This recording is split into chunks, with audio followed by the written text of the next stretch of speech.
जादुई संसार, परियों और राक्षसों की भूमि। एक छोटे से गांव में एक बच्चा आरव अपने दोस्तों के साथ खेल रहा है।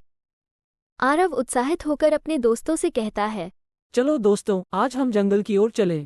मैंने सुना है कि वहाँ कुछ अद्भुत छुपा हुआ है। उसका दोस्त डरते हुए कहता है, लेकिन वहाँ राक्षस भी रहते हैं, हमें वहाँ नहीं जाना चाहिए। आरव हंसते हुए कहता है, अरे डरो मत, मैं हूं ना, और शायद हमें कुछ जादुई चीजें मिलें। आरव और उसके दोस्त जंगल में प्रवेश करते हैं। एक दोस्त आश्चर्य से कहता है, यहाँ कितनी शांति है, और देखो वो चमकता हुआ पेड़। आरव भी आश्चर्यचकित होकर पेड़ को देखता है और कहता है, ये पेड़ तो जादुई लगता है, चलो इसके पास चलते हैं। वे चमकते हुए पेड़ के पास पहुंचते हैं। पेड़ के पास एक जादुई दरवाज़ा दिखाई देता है। आरव दरवाजे को छूता है और दरवाज़ा खुद ब खुद खुल जाता है। दरवाजे के अंदर एक चमकती हुई सुरंग दिखाई देती है। आरव उत्साहित होकर कहता है, देखो, ये दरवाजा हमें कहीं और ले जाएगा। चलो अंदर चलते हैं, हमें यह मौका नहीं छोड़ना चाहिए। चलो एक साथ चलते हैं। आरव और उसके दोस्त एक जादुई दुनिया में प्रवेश करते हैं।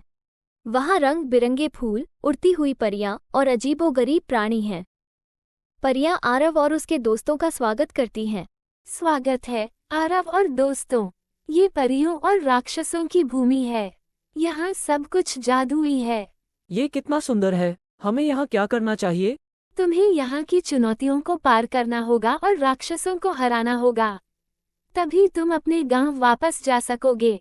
आरव और उसके दोस्त एक जादुई जंगल में चलते हैं, जहां उन्हें पहली चुनौती का सामना करना पड़ता है। वहां उन्हें एक राक्षस मिलता है जो बहुत गुस्से में आरव और उसके दोस्तों से कहता है, तुम लोग यहाँ कैसे आए? मैं तुम्हें यहाँ से वापस जाने नहीं दूंगा। हम यहाँ की चुनौतियों को पार करने आए हैं, हम डरते नहीं हैं। राक्षस एक जादुई पहेली रखता है। अगर तुम मेरी इस पहेली को हल कर सके तो मैं तुम्हें जाने दूंगा। और मेरी पहेली है कि ऐसा क्या है जो जितना अधिक होता है उतना ही कम दिखता है। आरव कुछ देर सोचने के बाद जवाब देता है, मैं जानता हूँ, यह अंधकार है। जितना अधिक अंधकार होता है उतना ही कम हम देख पाते हैं। सही जवाब, तुमने पहली चुनौती पार कर ली। आरव और उसके दोस्त एक रहस्यमयी नदी के पास पहुंचते हैं, जहां दूसरी चुनौती उनका इंतजार कर रही होती है। वहां उनको एक दूसरा राक्षस मिलता है। राक्षस एक जादुई पहेली रखता है। अगर तुम इस नदी को पार करना चाहते हो तो तुम्हें मेरे सवाल का जवाब देना होगा। सवाल है कि ऐसी कौन सी चीज़ है जो सबकी होती है लेकिन कोई उसे खो नहीं सकता। आरव कुछ देर सोचने के बाद जवाब देता है, ये परछाई है। हर किसी की परछाई होती है लेकिन कोई उसे खो नहीं सकता। सही जवाब, तुम दूसरी चुनौती भी पार कर गए। आरव और उसके दोस्त एक पहाड़ी पर चढ़ते हैं, जहां तीसरी और अंतिम चुनौती का सामना करते हैं। वहां उनको फिर से एक राक्षस मिलता है। अगर तुम यहाँ से गुजरना चाहते हो तो तुम्हें सबसे कठिन सवाल का जवाब देना होगा। सवाल है कि ऐसी कौन सी चीज़ है जो हमेशा आगे बढ़ती है, कभी रुकती नहीं। आरव कुछ देर सोचने के बाद जवाब देता है, ये समय है। समय हमेशा आगे बढ़ता है और कभी रुकता नहीं। सही जवाब, मैं तुमसे खुश हुआ। तुमने सारी चुनौतियां पार कर ली। अब तुम अपने गांव वापस जा सकते हो। परियां आरव और उसके दोस्तों को आशीर्वाद देती हैं। तुमने बहुत साहस दिखाया और सारी चुनौतियां पार की। अब हम तुम्हें अपने जादुई पंख देते हैं, जिससे तुम हमेशा अपने सपनों को पूरा कर सको। धन्यवाद परिया, हम हमेशा इसे संभाल कर रखेंगे।